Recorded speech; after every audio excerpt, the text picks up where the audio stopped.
We are back to Monday and back to Walt Grayson joining us as he does every Monday with another story. And today is the last day of summer. Fall starts tomorrow. So, Walt, where are you taking us for our last look at the season?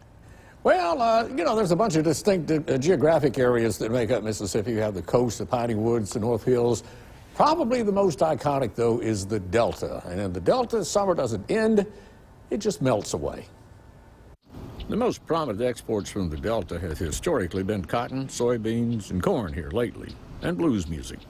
And the more famous of the blues makers have their markers all over the Delta to let you know where they were born and where they were living when they left for Memphis or Chicago.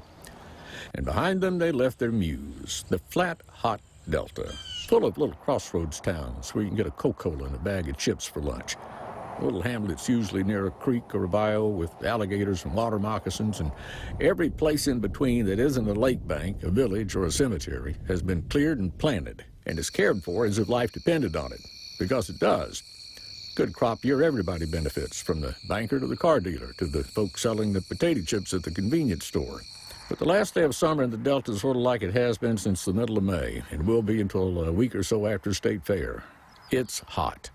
The distance all joins into a dream dance of shimmering reality, bending and blending, horizon with sky, road with tree line, water that isn't there.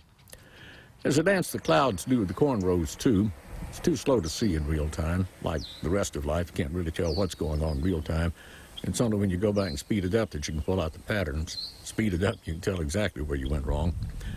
But speed things up here and see light and shadow. The sky teasing the earth. Now you see it, now you don't. Watching the clouds wash over the Delta on a hot day is a daydreamer's paradise. But on the last day of summer, there's not too much time left for daydreaming. Cotton's already being picked somewhere. The feed corn will soon be cut, and the soybeans will be combined day and night if need be, before the heavy rains from the tropical system put us all in the poorhouse.